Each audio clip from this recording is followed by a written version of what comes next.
Hello and welcome to this game review.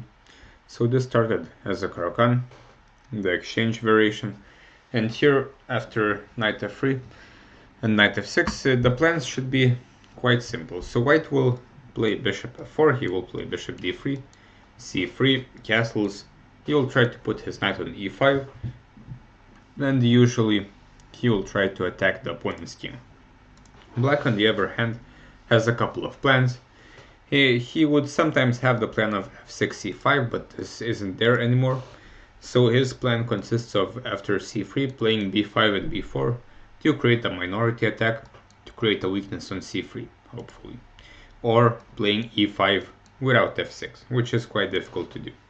So this is important to know, and firstly, of course, both sides have to develop their pieces. So bishop f4, knight c6, c3, and now black plays this move e6, which is a very bad move, because it blocks the bishop on c8, and now black will be left with a problem piece for the rest of the game. There was no reason not to just develop the bishop to f5, for example, and then play e6, after which black would be able to develop the bishop to d6 or e7 and have very harmonious pieces, and after castling he could choose a plan, and he would most likely have to choose the minority attack.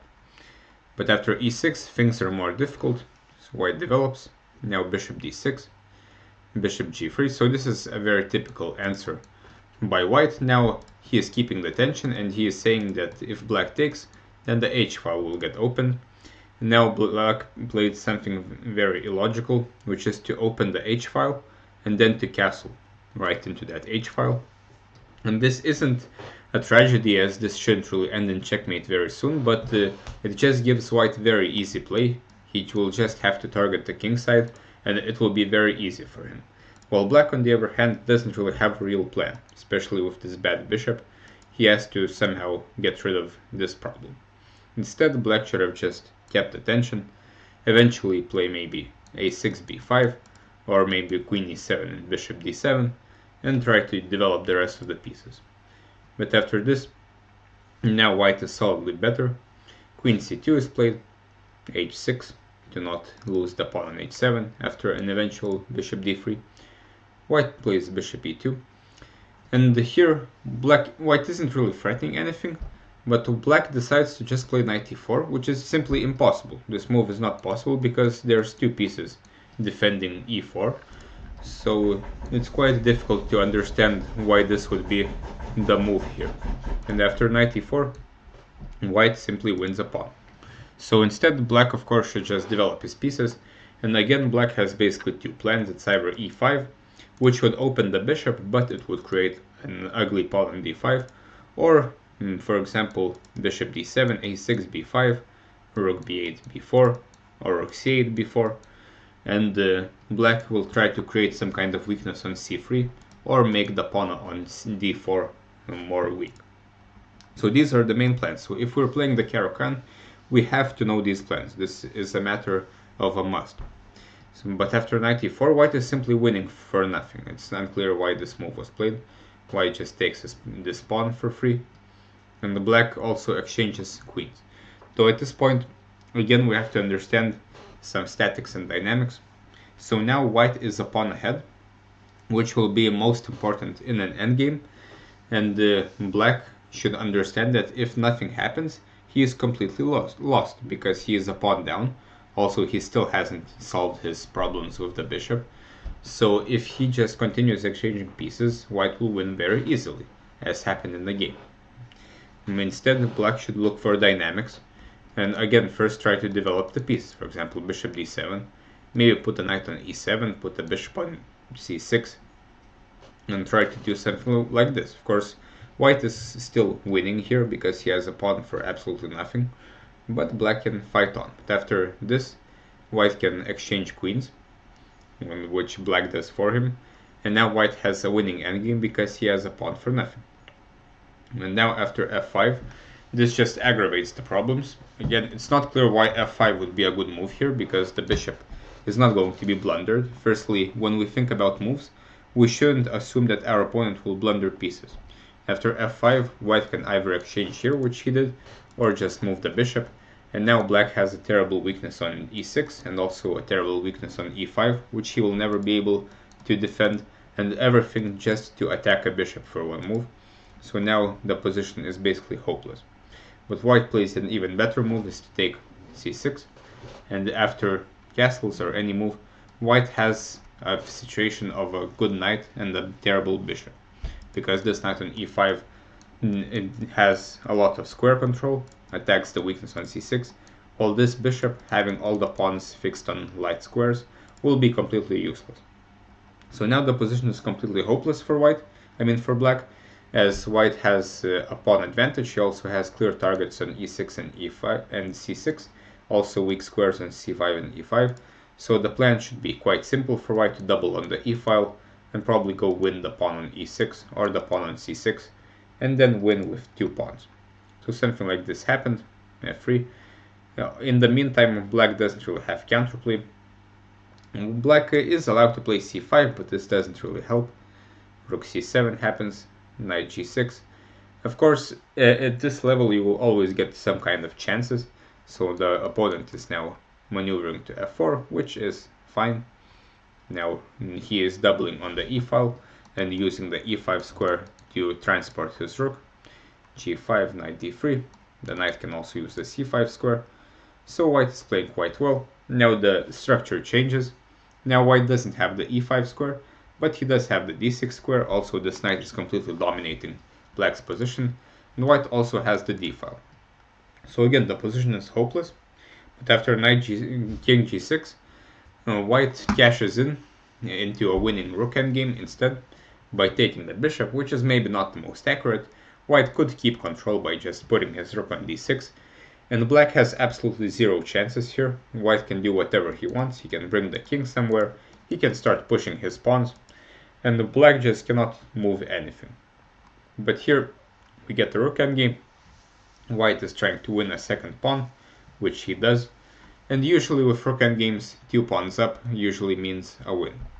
So h5, now the opponent brings the king, h4, white takes and picks up the pawn on h4, and after rook e5, at this point black has some kind of small counterplay. He has one threat of rook e2, and the white plays a horrible and passive move, well, after giving a check, of rook h2.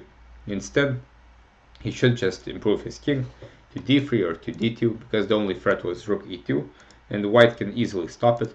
He has this 3-on-1 majority on the queen side, while the other side has 2-on-2, so white's plan should just be to create 2 connected passed pawns, which should be quite easy to do, and white should win quite easily.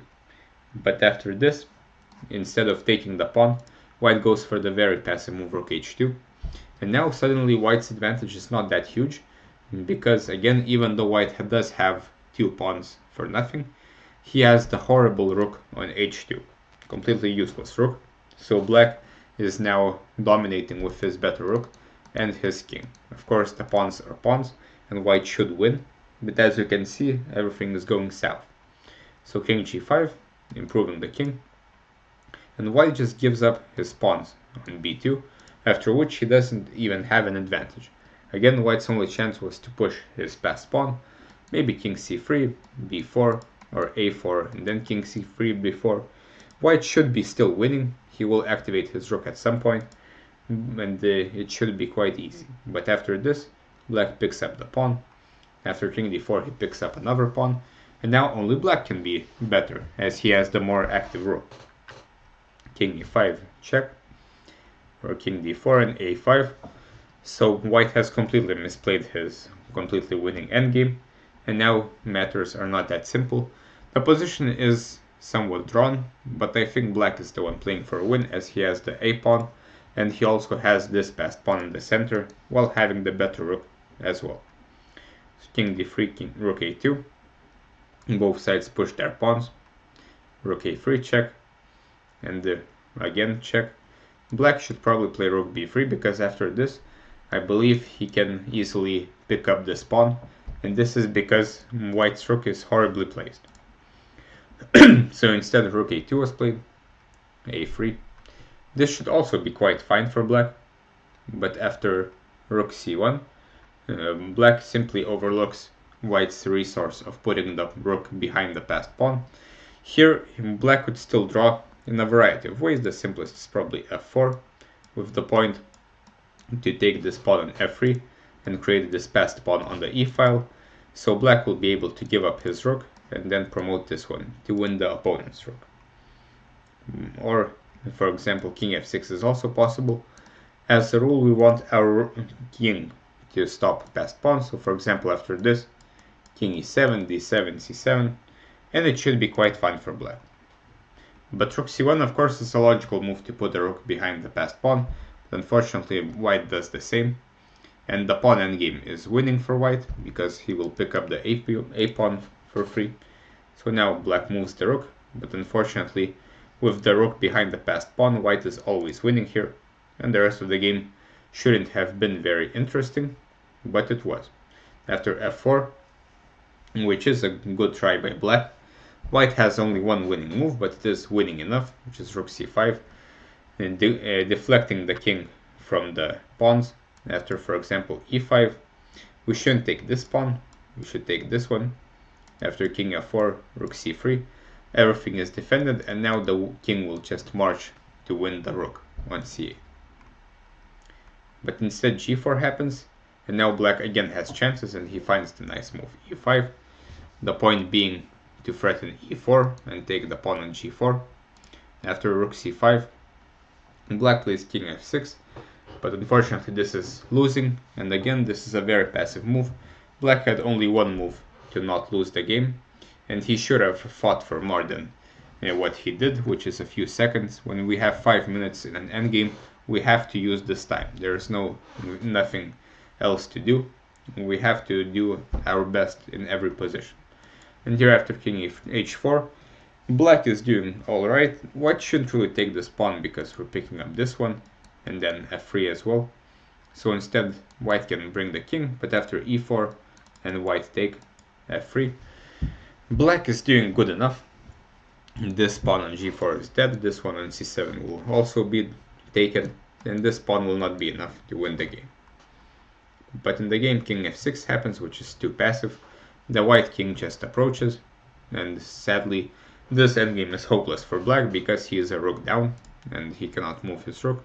He tries e4 now, but it's a bit too late. White could just take it and go pick up this pawn, but rook c2 happens. White plays e3, but the position is already hopeless. And here, after white promotes, black is losing after any move, but here black resigns as he is a queen down.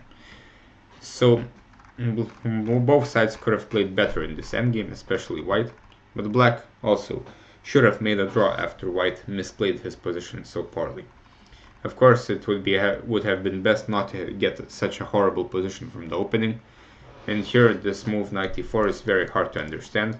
Perhaps black was panicking, seeing some kind of ghosts on the h-file, but then we shouldn't have opened the h-file. But also, there is no real threat, there is no reason to give up a pawn like this. We should be more careful and blunder check our moves before making them.